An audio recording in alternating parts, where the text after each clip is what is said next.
नमस्कार दोस्तों, news point 24 में आपका स्वागत है। तो चलिए नजर डालते हैं आज की टॉप 25 बड़ी खबरों पर। लेकिन दोस्तों, इससे पहले आपने अभी तक हमारे चैनल को सब्सक्राइब नहीं किया है तो सब्सक्राइब जरूर कर लें। उत्तर प्रदेश के मंत्री ओम प्रकाश राजभर ने आजमगढ़ में कहा कि वह सपा के गढ़ को गढ़ ही बना देंगे। उन्होंने 2027 विधानसभा चुनाव में डटे रहने और अखिलेश यादव की पार्टी को हराने का दावा किया। गाजियाबाद में चोरों ने एक घर को निशाना बनाकर लाखों रुपए के गहने, नकदी और कीमती सामान चोरी कर लिया। घटना के समय परिवार घर पर नहीं था। पुलिस ने मामला दर्ज कर जांच शुरू कर दी है। गुरुग्राम में जल भराव की समस्या से जल्द राहत मिलने की उम्मीद है। हरियाणा मंत्री ने कहा कि इसके लिए नए इंतजाम किए जा रहे हैं। सरकार का दावा है कि आने वाले समय में बारिश के दौरान पानी भरने की समस्या कम होगी। सपा प्रमुख अखिलेश यादव ने विदेशी जहाज पर भारतीय नाविकों की मौत को लेकर केंद्र सरकार पर सवाल उठाए। उन्होंने कहा कि सरकार को भारतीय नागरिकों की सुरक्षा के लिए और बेहतर कदम उठाने चाहिए। राम मंदिर में आने वाले चढ़ावे को लेकर सवाल उठ रहे हैं। लोग जानना चाहते हैं कि दान में मिले पैसे और सामान की गिनती कैसे होती है और उसकी जांच कौन करता है। सरकार ने पेट्रोल डीजल खरीदने के नियम में बदलाव किया है। अब बड़ी कंपनियां और फैक्ट्रियां सीधे पेट्रोल पंप से तेल नहीं खरीद सकेंगी। उन्हें तेल सप्लाई करने वाली कंपनियों से अलग से खरीदना होगा। आम लोगों के लिए पेट्रोल डीजल खरीदने के नियम पहले जैसे ही रहेंगे।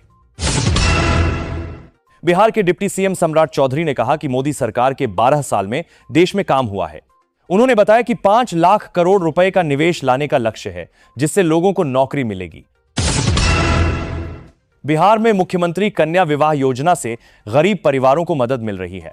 इस योजना के तहत बेटियों की शादी में सरकार आर्थिक सहायता देती है। इससे लोगों का बोझ कम हुआ है और कई परिवारों को राहत मिली है।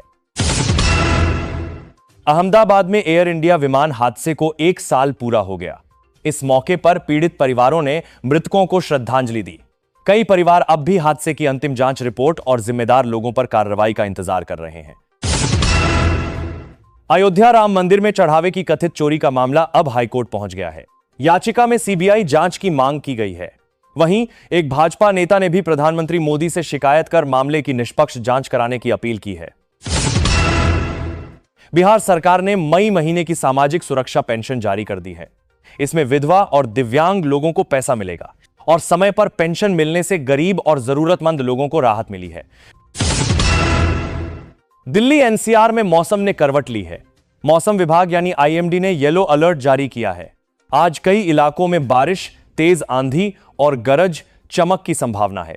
लोगों को सावधानी बरतने और खराब मौसम के दौरान जरूरी होने पर ही बाहर निकलने की सलाह दी गई है।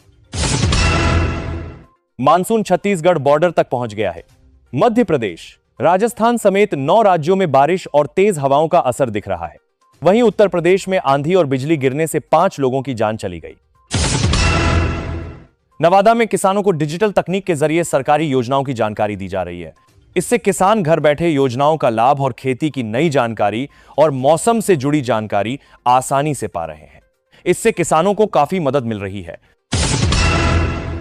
यूपी में 12वीं पास युवाओं के लिए आबकारी सिपाही की भर्ती का मौका आने वाला है। भर्ती प्रक्रिया शुरू होने की तैयारी चल रही है। नौकरी की तलाश कर रहे युवाओं के लिए यह एक अच्छी खबर मानी जा रही है। लखनऊ से दिल्ली जाने वाली इंडिगो फ्लाइट में बम की धमकी मिलने से हड़कंप मच गया। सुरक्षा के लिए सभी यात्रियों को विमान से उतारकर जांच की गई। जांच में कोई संदिग्ध वस्तु नहीं मिली, जिसके बाद राहत की सांस ली गई। दिल्ली एनसीआर में आज मौसम अचानक बदल सकता है। मौसम विभाग ने चेतावनी दी है कि तेज आंधी के साथ हवाएं 60 से 70 किलोमीटर प्रति घंटे की रफ्तार से चल सकती हैं। लोगों को पेड़ों, बिजली के खंभों और कमजोर ढांचों से दूर रहने की सलाह दी गई है। एक हरियाणवी डांसर ने आरोप लगाया कि कार्यक्रम में एक युवक ने उनके साथ गलत हरकत की। उनका कहना है कि पुलिस कार्रवाई करने के बजाय आरोपी को बचा रही है। डांसर ने योगी सरकार से न्याय दिलाने की मांग की है। छत्तीसगढ़ में मौसम बदल रहा है। कई जगहों पर बारिश और तेज हवा का अलर्ट जारी किया गया है। आने वाले दिनों में आंधी और हल्की बारिश हो सकती है। लोगों को सावधान रहने की सलाह दी गई है। देश के कई राज्यों में मौसम बदलने वाला है। मौसम विभाग के अनुसार आने वाले दिनों में बारिश, आंधी और गरज चमक की गतिविधियां बढ़ सकती हैं। इससे लोगों को भीषण गर्मी से राहत मिलने की उम्मीद है, जबकि प्रशासन को सतर्क रहने को कहा गया है। यूपी पंचायत चुनाव की वोटर लिस्ट में बड़ा अंतर सामने आया है। राज्य में पुरुष वोटरों के मुकाबले महिला वोटरों की संख्या करीब 85 लाख कम है। इसे लेकर चुनाव आयोग और प्रशासन की चिंता बढ़ गई है। लखीमपुर में सांपों का रेस्क्यू करने वाली स्नेक गर्ल को ही एक सांप ने डस लिया। इसके बाद वह खुद बाइक चलाकर अस्पताल पहुंची। बताया जा रहा है कि वह अब तक करीब 400 सांपों का सुरक्षित रेस्क्यू कर चुकी हैं। यूपी में मौसम ने अचानक करवट ले ली है। 12 शहरों में तेज आंधी और बारिश से जनजीवन प्रभावित हुआ। बरेली में कई पेड़ और बिजली के पोल उखड़ गए, जबकि एक पेट्रोल पंप की छत भी उड़ गई। मौसम विभाग ने 75 जिलों में अलर्ट जारी किया है और अगले 3 दिनों तक ऐसा ही मौसम रहने की संभावना जताई है। वाराणसी में मुख्यमंत्री योगी आदित्यनाथ विकास योजनाओं का उद्घाटन करेंगे। इससे शहर में नई सुविधाएं शुरू होंगी और लोगों को फायदा मिलेगा। क्षेत्र में विकास का काम और तेज होने की उम्मीद है। ओमान के पास तेल टैंकर पर हुए हमले में यूपी के देवरिया निवासी शिवानंद की जान चली गई। घटना के बाद परिवार में शोक है। परिजनों ने सरकार से आर्थिक मदद और परिवार के एक सदस्य को नौकरी देने की मांग की है। गुरुग्राम में सड़क सुधार और प्रदूषण कम करने के लिए सरकार ने बड़ा काम शुरू किया है। करीब 19 करोड़ 71 लाख रुपए खर्च किए जाएंगे। नई सड़कें बनेंगी और पुरानी ठीक होंगी, जिससे धूल कम होगी और हवा साफ होगी। रेल मंत्री अश्विनी वैष्णव ने कहा है कि रेलवे भर्ती अब और तेज और आसान होगी। पूरी प्रक्रिया में तकनीक का इस्तेमाल होगा, जिससे नौकरी की भर्ती जल्दी पूरी की जा सकेगी। साथ ही रेलवे में कई पदों पर भर्ती भी चल रही है। अखिलेश यादव की बेटी अदिति यादव पर सोशल मीडिया में की गई आपत्तिजनक टिप्पणी को लेकर मुख्यमंत्री योगी आदित्यनाथ नाराज हो गए। उन्होंने पुलिस को एफआईआर दर्ज करने का आदेश दिया और कहा कि बेटियों का अपमान किसी भी हालत में बर्दाश्त नहीं किया जाएगा। वाराणसी में कुछ युवकों ने एक युवती का पीछा करते हुए उसके घर में घुसने की कोशिश की। परिवार और स्थानीय लोगों की सतर्कता से बड़ी घटना टल गई। मामले की शिकायत के बाद पुलिस ने आरोपियों के खिलाफ केस दर्ज कर जांच शुरू कर दी है। अयोध्या राम मंदिर के चढ़ावे को लेकर विवाद बढ़ गया है। चढ़ावे के पैसे में गड़बड़ी के आरोप लग रहे हैं। मामले की जांच की मांग हो रही है और दोषियों पर कार्रवाई करने की बात कही जा रही है। अमेरिकी राष्ट्रपति डोनाल्ड ट्रंप ने दावा किया है कि ईरान के सुप्रीम लीडर ने समझौते को मंजूरी दे दी है, इसीलिए नए हमले रोक दिए गए हैं।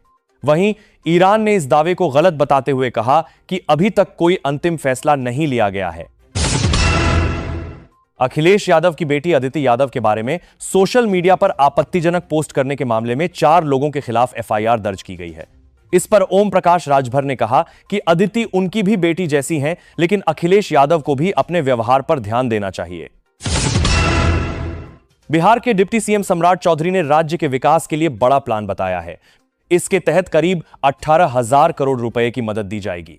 इससे सड़क, पानी और अन्य सुविधाएं बेहतर होंगी और लोगों को फायदा मिलेगा। वाराणसी के काल भैरव मंदिर में मुख्यमंत्री योगी आदित्यनाथ ने पूजा की। इस दौरान मंदिर के पंडित ने सरसों के तेल और काले धागे से उनकी नजर उतारी। पूजा के बाद योगी ने प्रदेश की सुख, समृद्धि और शांति की कामना की। गुरुग्राम में प्रधानमंत्री आवास योजना 2.0 के तहत 15 लोगों को घर मिलने का कागज दिया गया। इस योजना से गरीब और जरूरतमंद लोगों को अपना घर मिल रहा है। इससे कई परिवारों को बड़ी राहत मिली है। यूपी सरकार किसानों के फसलों को आवारा पशुओं से बचाने के लिए खेतों की फेंसिंग पर 50% तक सब्सिडी दे रही है। सरकार का कहना है कि इस योजना से किसानों की फसल सुरक्षित रहेगी और नुकसान कम होगा। गोरखपुर में पंजाब नेशनल बैंक के कर्मचारियों ने अपनी 16 मांगों को लेकर प्रदर्शन किया। कर्मचारियों ने चेतावनी दी है कि मांगे पूरी नहीं होने पर वे हड़ताल पर जा सकते हैं, जिससे बैंकिंग सेवाएं प्रभावित हो सकती हैं।